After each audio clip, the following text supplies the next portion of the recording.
sedih banget gitu ya. Udah nggak gadis lagi, mesti nikahin mewah lagi. Nah, sabar. Berarti Bu, kalau misalnya nikahnya hanya sekali seumur hidup, seharusnya memang momen-momen itu harus dirayakan sebesar-besarnya supaya semua orang tahu bahwa saya sudah dihalalin. Menikah harus banget mewah. Kenapa? Kamu nanya.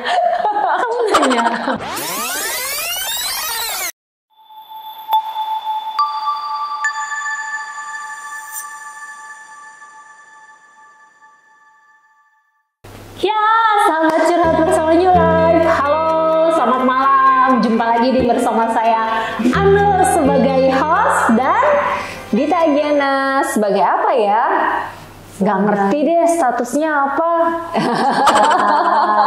Kalau mau tahu statusnya boleh WA langsung. Kita sudah menikah. Oh iya, kalau status sudah menikah, kalau status yang itu. Karena temanya ini sekarang menikah, tentang nikah kan. Bener Ya, banget. temanya. Jadi tema kita adalah menikah harus banget mewah. Kenapa? Kamu nanya. Kenapa? Bener Bu, karena memang Nikah itu sekali seumur hidup. terus kayak ada lagunya Bu.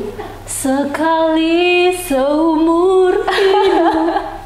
Kalau berkali-kali gimana coba?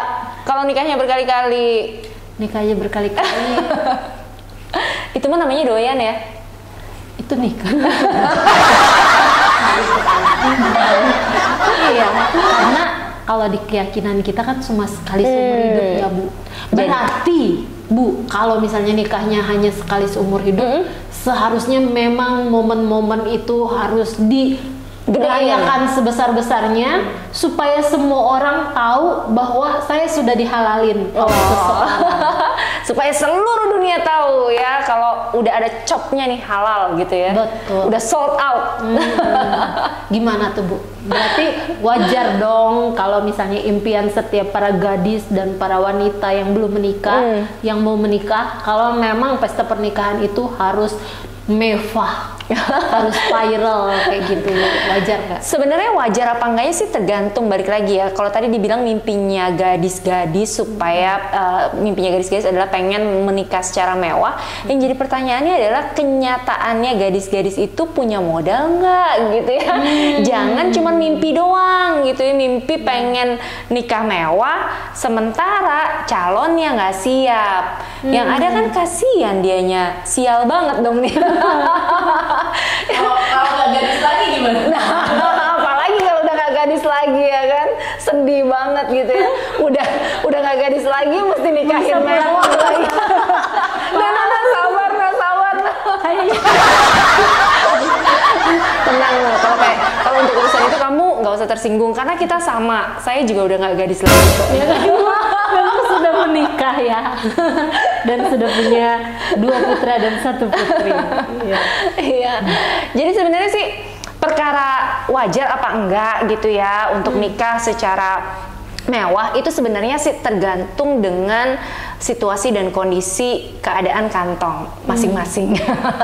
Jadi sebenarnya kalau memang punya duit, kalau memang ya hepeng yang ngatur negarawan.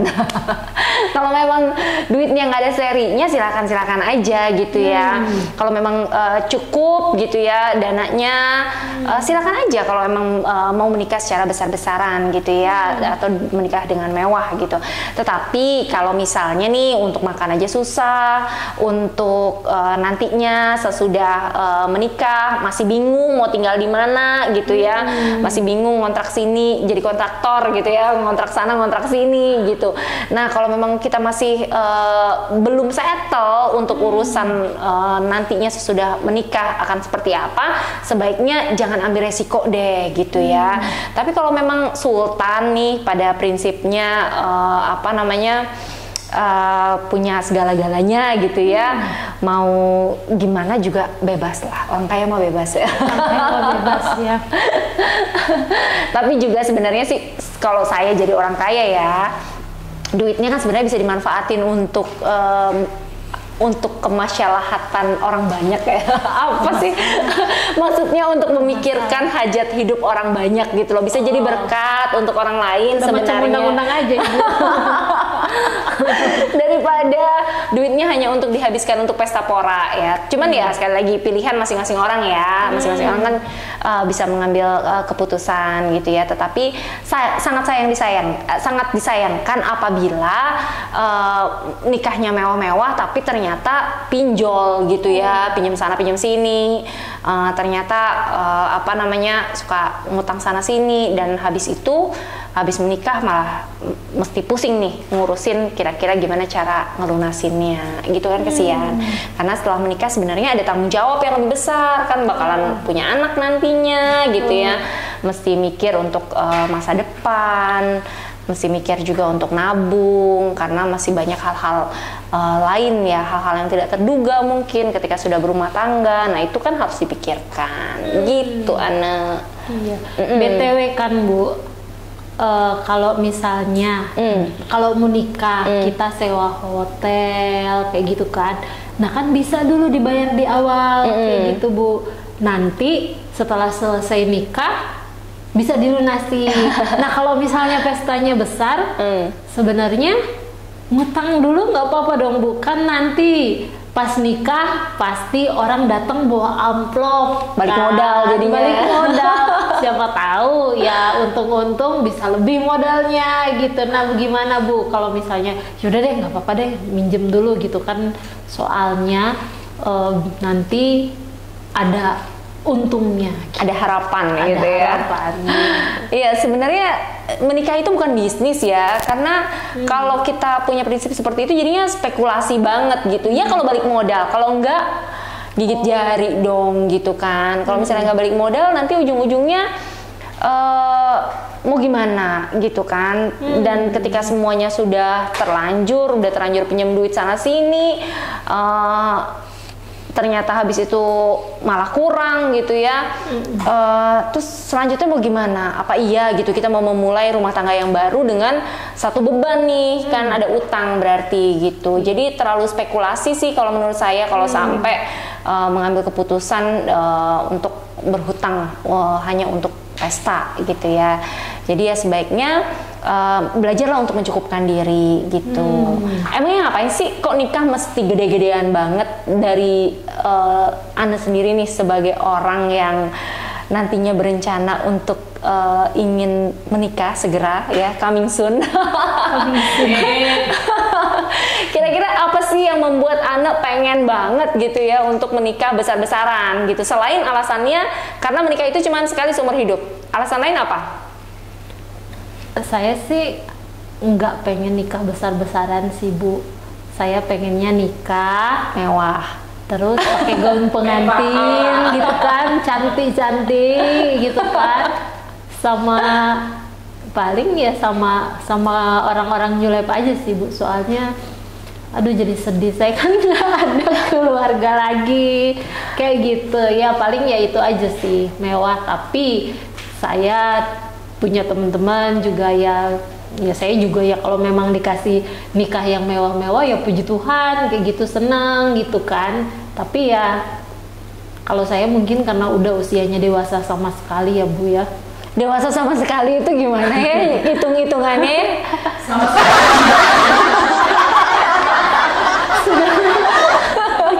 sudah Dewasa sama sekali itu sama dengan ditambah dikali dibagi. Iya, Oke, sama baiklah. Jadi hasilnya Sama sekali.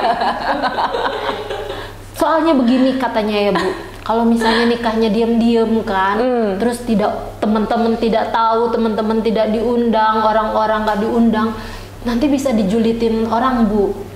orang bisa seujon ya, dikirain Kok nikahnya diam-diam, jangan-jangan udah Hamil ngisi duluan. gitu. Ya kalau dikasih mewah ya puji Tuhan, kalau misalnya ya sederhana juga ya puji Tuhan. Yang penting sah di mata hukum, sah di mata agama. di mata Tuhan. Jadi itu Ya. menurut Ana gitu Iya, ya. kalau menurut saya ya tergantung suaminya aja gimana. Yang penting saat menikah nanti ya kalau bisa suaminya lebih banyak lah ya, 80-20 gitu.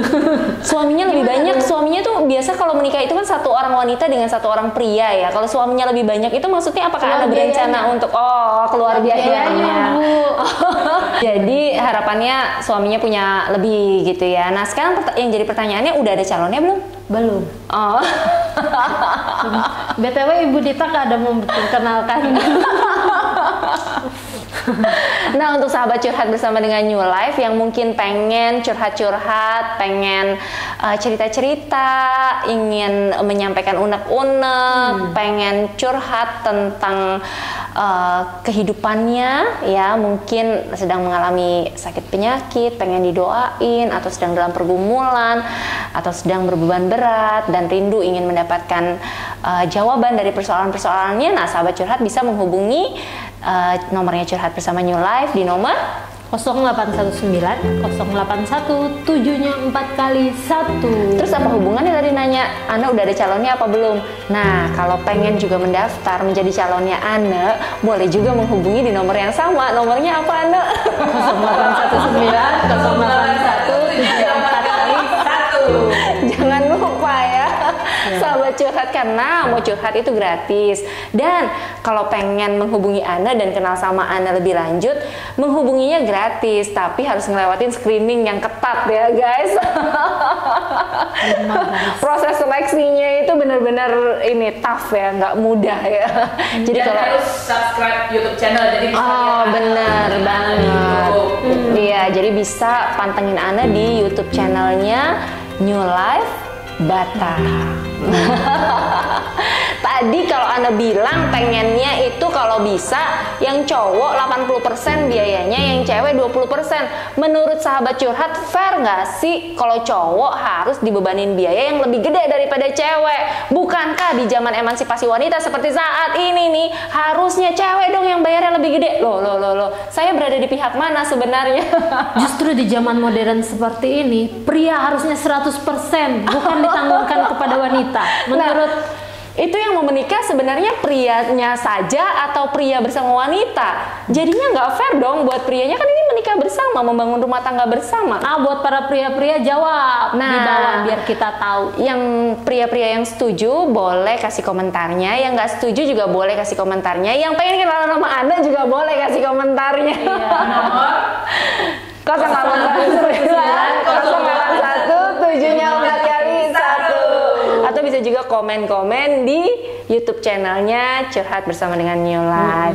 Nah, jangan cuma pria-pria aja yang kasih komen ya kan. Yang wanita-wanita juga yang kalau minggu lalu udah nonton tuh yang namanya Gadis Kresek ya. Gadis Kresek. Bukan ya. Kresek. Gadis resek, namanya Gadis resek. Dan pengen menjadi gadis yang bernilai, mungkin boleh memberikan komentarnya Macam juga. aku. Gadis-gadis yang bijaksana dan luar biasa, yang anggun gitu ya. Boleh juga kasih komentarnya, kira-kira setuju nggak kalau cewek itu bayarnya 20% aja dari total keseluruhan biaya pernikahan, atau sebagai wanita saya nggak terima dong, di mana harga diri saya harus bayar lebih besar daripada pria. Untuk menunjukkan betapa berharganya wanita itu. Iya. Gue juga bisa mandiri gitu kan, nih gue juga bayar lebih besar, biasanya wanita begitu juga kan. Ya jawab aja lah ya. Iya, boleh komen-komen lah ya di kolom komentar. Iya. Iya. Tapi ya Bu, kalau misalnya menurut Alkitab sendiri, ada nggak sih prinsip pernikahan itu? Iya, sebenarnya kalau dari Alkitab itu kan memang wanita itu diciptakan dari pria memang ya untuk menjadi penolong ya, penolong dan bukan perongrong ya gitu. Jadi sebenarnya wanita itu juga diciptakan sama Tuhan untuk menjadi pasangan yang sepadan gitu ya. Jadi sih sebenarnya kalau berdasarkan kebenaran firman memang seharusnya karena menjadi pasangan yang sepadan ya, seharusnya memang segala sesuatunya dibicarakan sama-sama. Jadi jangan sampai ada tuntutan ya di antara laki-laki dan wanita gitu ya, siapa yang harus seperti apa, tetapi segala sesuatunya biarlah dibicarakan secara bersama-sama. Jadi mulai menyadari bahwa kalau ketika sudah menikah tidak ada lagi dua gitu ya, karena dua pribadi itu sudah disatukan menjadi satu kesatuan di hadapan Tuhan dan juga di hadapan jemaat. Nah, artinya kalau memang kita sudah ngomongin persiapan pernikahan, artinya baik pria maupun wanita sudah harus mulai siap nih dengan value bahwa dua ini akan menjadi satu. Nah, makanya segala sesuatunya harus mulai dibicarakan. Jadi mulai harus belajar terbuka dari sisi penghasilan gitu ya. Kemudian juga terbuka dari persiapan pernikahan seperti itu, dan mulai menyadari bahwa soon penghasilannya akan menjadi penghasilan bersama gitu. Jadi kalau memang penghasilan wanitanya ternyata lebih besar, tidak ada yang salah kok wanita itu mungkin memberikan kontribusi yang lebih pada acara pernikahan misalnya, sejauh itu adalah kesepakatan bersama dan sudah dibicarakan bersama-sama, dan melihat kondisi keuangan bersama, karena memang segala sesuatunya ya toh akan menjadi milik bersama seperti itu. Nanti yang kelola uangnya, kalau misalnya penghasilan sudah digabung nih, nanti yang satu kelola uangnya istri atau suami, Bu? Nah, kalau itu sih sebenarnya tergantung dengan tipe kepribadian. Ya, jadi sekali lagi orang yang sudah dipersatukan oleh Tuhan bukan lagi dua, tetapi sudah jadi satu. Nah, jadi ketika dua sudah menjadi satu, sebenarnya masing-masing itu bisa secara jujur mengakui dan saling mengevaluasi kelebihan dan kekurangan masing-masing gitu ya. Dan biarlah yang menjadi dasar atas segala sesuatunya bukanlah keegoisan, bukanlah keinginan untuk menguasai satu sama lain, tetapi yang menjadi dasarnya adalah kasih Tuhan gitu ya. Nah, ketika kasih Tuhan yang menjadi dasar, bukan lagi saya yang harus menang, perempuan yang harus menguasai uang gitu ya, atau aku yang harus menguasai segala sesuatunya, bukan lagi itu yang menjadi prinsip utama, tetapi prinsip utamanya adalah kita melihat kelebihan dan kekurangan masing-masing. Contoh dalam keluarga kami nih, dalam keluarga saya biasanya itu karena kita menyadari ya, saya menyadari bahwa saya itu orangnya lebih giver gitu ya. Nah, karena saya lebih giver, saya agak memiliki kesulitan, saya lebih struggle untuk mengelola keuangan. Nah, karena itu saya setelah berdiskusi sama suami gitu ya, suami juga melihat hal yang sama. Di situ juga kita harus berani terbuka ya dengan kelemahan kita. Nah, karena itu jadinya yang kalau di rumah tangga kami yang mengelola keuangan itu suami seperti itu gitu ya. Jadi kalau mau deket-deket sama saya nggak ada duitnya. Tapi bukannya uang istri, uang suami. Nah, katanya duit uang istri suami, itu uang istri ya uang istri. Kata orang duit suami itu duitnya istri ya duitnya istri sendiri gitu ya. Enak banget ya jadi istri ya, sial banget jadi suami. Ya sebenarnya sih, nah itu kadang-kadang perempuan juga nggak fair ya. Maksudnya bukan berarti saya tidak berada di pihak perempuan. Siapa sih yang nggak kepengen ya? Kalau begitu prinsipnya sih sebenarnya enak. Yang enak itu perempuan, dan saya sebagai perempuan diuntungkan dengan filosofi itu, dengan prinsip itu.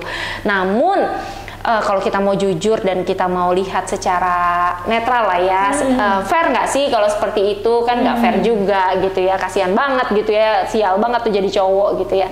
Jadi ya kita sebagai wanita juga harus fair lah ya gitu, harus fair ya, supaya rumah tangga itu jadinya indah lah ya, saling take and give. Jadi sebagai perempuan jangan cuma mikirnya gimana ngambil mulu dari suami.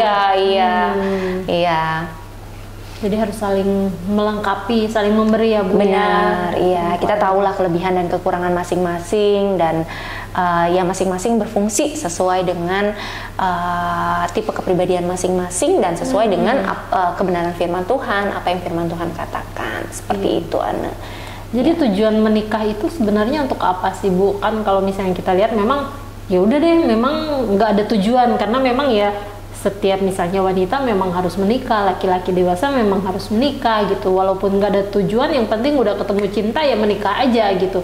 Tapi apakah memang menikah itu harus ada tujuannya, atau ya sudahlah mengalir, memang harus menikah, harus punya anak, lalu harus punya cucu meninggal, seperti itu, atau bagaimana, Bu? Ya, banyak orang menjadikan bahkan pernikahan itu sebagai tujuan gitu ya. Terus begitu tujuannya udah tercapai, udah menikah, terus so what gitu loh, udah nggak tahu lagi mau ngapain lagi habis itu gitu ya. Sebenarnya gini, pada prinsipnya kita hidup itu kan Tuhan punya tujuan dalam hidup kita. Tuhan pengen agar hidup kita ini memuliakan namanya. Nah sebenarnya tujuan dari pernikahan itu sebenarnya adalah juga untuk memuliakan nama Tuhan gitu ya. Jadi sebenarnya yang Tuhan rindu itu kan supaya kita ini memuliakan nama Tuhan dengan cara membawa orang-orang yang ada di sekeliling kita yang belum mengenal pribadinya boleh mengenal dan mengalami pribadi Tuhan seperti itu melalui kehidupan setiap kita. Nah jadi seharusnya setiap anak-anak Tuhan itu menyadari panggilan dari kehidupannya, sehingga baik dia menikah maupun dia tidak menikah, dia tetap fokus pada tujuan, yaitu untuk memuliakan nama Tuhan, untuk memberitakan kasih dan kemurahan Tuhan kepada orang-orang yang belum mengenal kasihnya, sehingga nama Tuhan itu yang akan ditinggikan, seperti itu.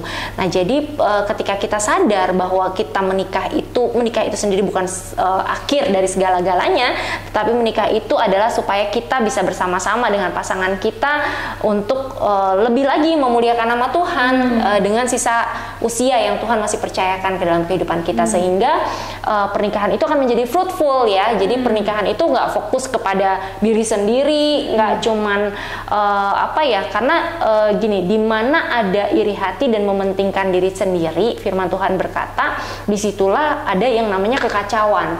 Jadi ketika pernikahan itu tidak ada tujuannya udah mikir tujuan dari kehidupan itu adalah pernikahan gitu ya, akhirnya ujung-ujungnya jadi fokusnya ke diri sendiri. Nah ketika berfokus pada diri sendiri, disitulah muncul biasanya berbagai macam kekacauan. Kekacauan itu dalam artian apa? Mulai ada pertengkaran dalam rumah tangga, mulai ada perselisihan dalam rumah tangga, mulai pengen menang sendiri. Kenapa? Karena yaitu salah menjadikan diri ini menjadi fokus, menjadi pusat dari segala-galanya. Nah ketika udah mulai kehilangan fokus itulah, disanalah muncul yang namanya kekacauan dalam rumah tangga.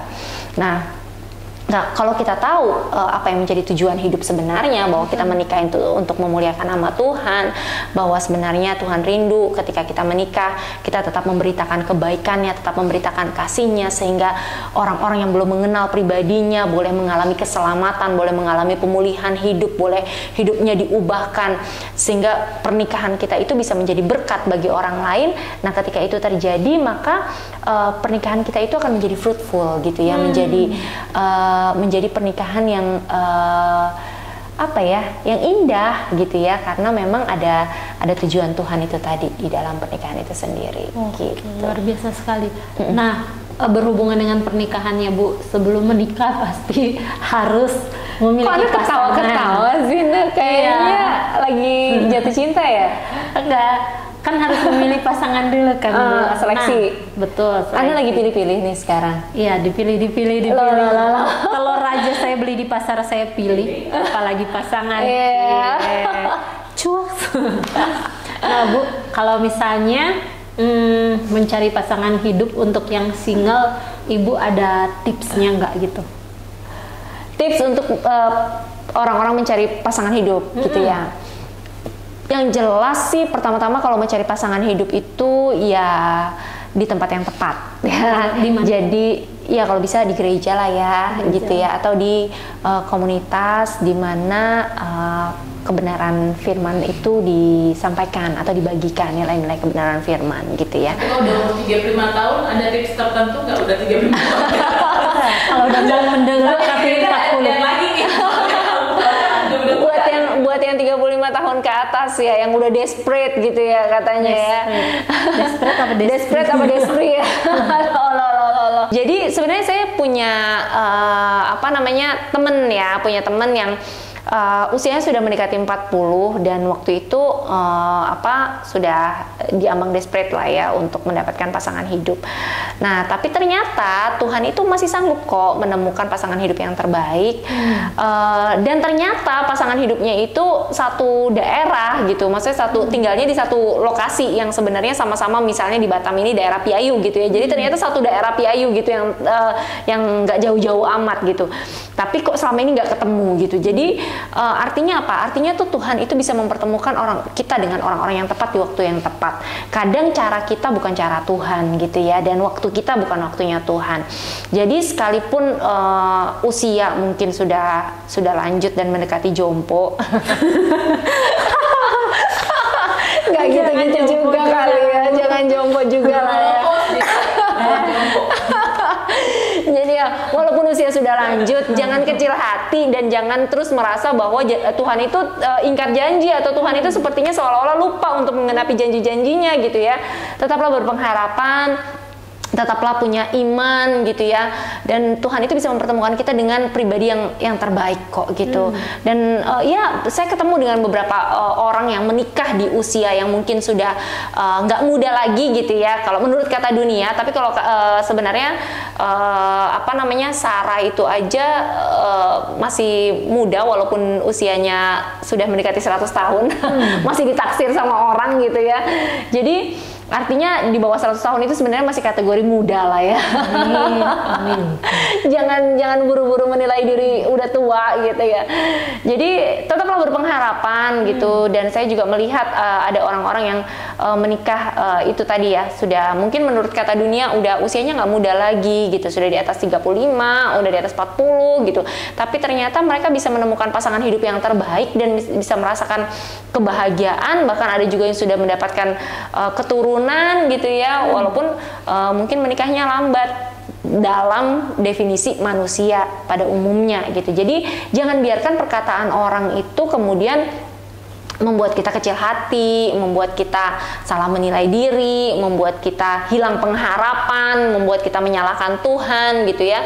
Tapi biarlah kita tetap memiliki pengharapan dan kita tetap percaya bahwa waktu Tuhan adalah waktu yang terbaik gitu sih Ana.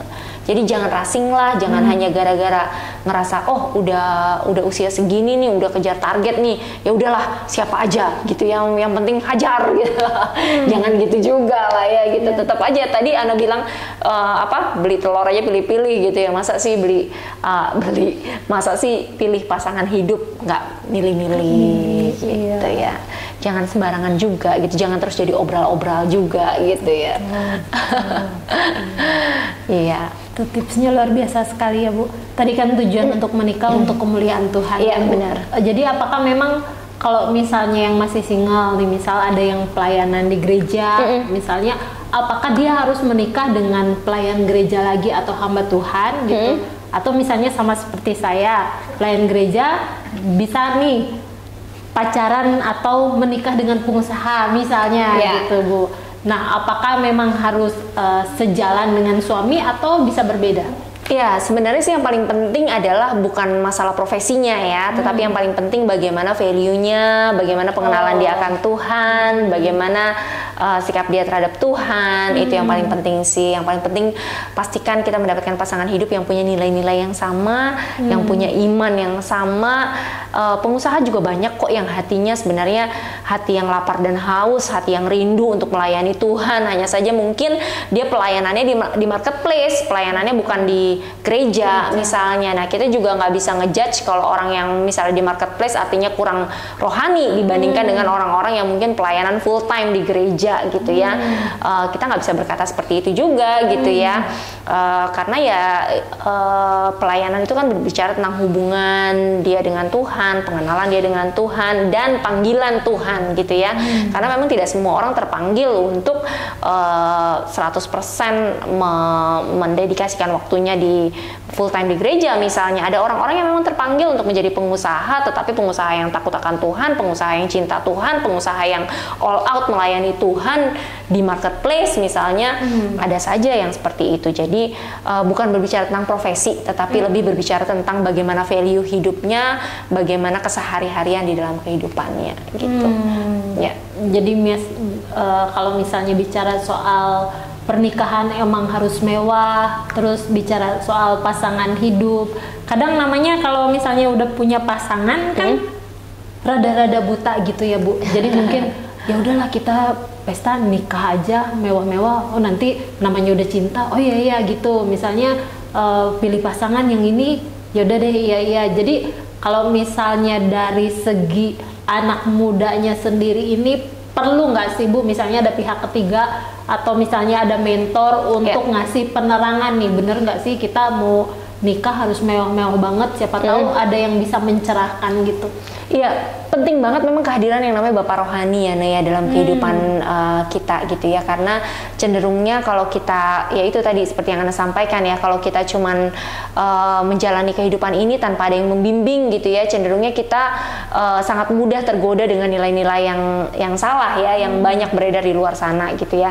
Jadi penting memang kita tertanam di satu gereja dan kita dibimbing gitu ya, sehingga ketika kita mau mengambil keputusan kita bisa konsultasi, kita bisa curhat, kita bisa cerita, sehingga pada saat kita mengambil keputusan itu at least ada yang membackup gitu ya, ada yang memberikan arahan seperti itu. Jadi penting banget memang kita punya Bapak Rohani atau pribadi yang bisa membimbing kita sehingga kita bisa mengambil keputusan dengan benar seperti itu.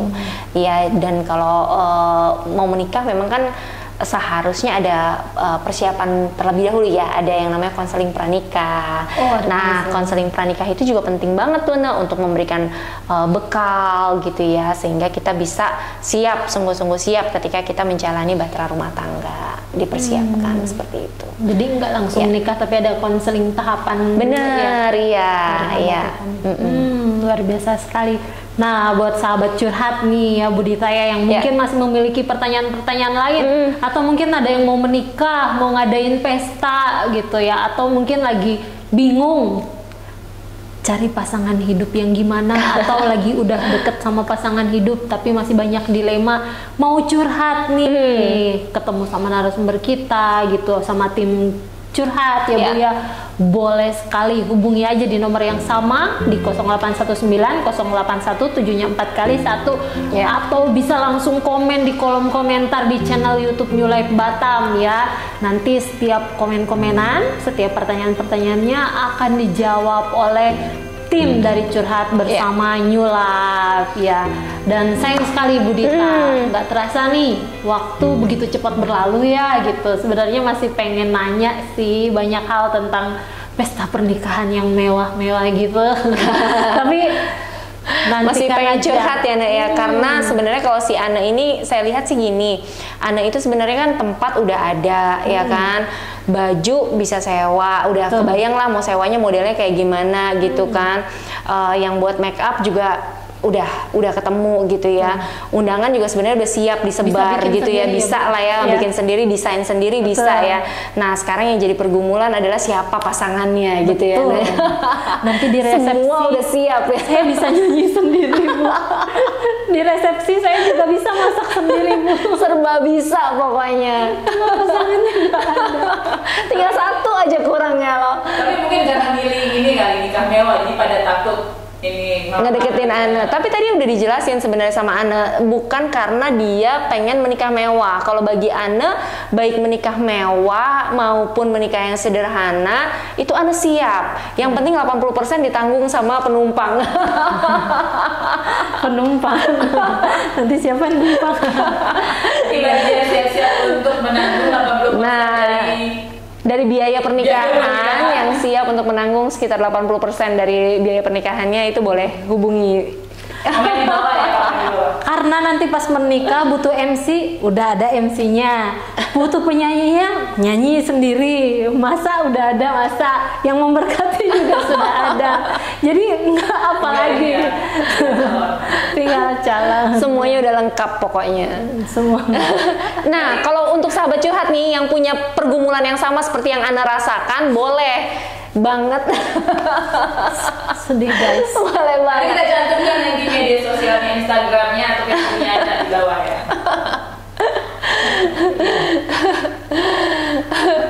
Sudah Bu? Sudah puas membuli saya Bu, kata si Ana ya. Iya. Inilah sesi curhat saya pada malam hari ini. Kamu mau curhat? Silakan komen aja di kolom komentar di channel YouTube New Life Batam. Dan luar biasa sekali penjelasan dari Ibu Dita tadi ya. Kalau misalnya masih ada yang mau bertanya-tanya, boleh sekali langsung aja komen di kolom komentar channel YouTube New Life Batam.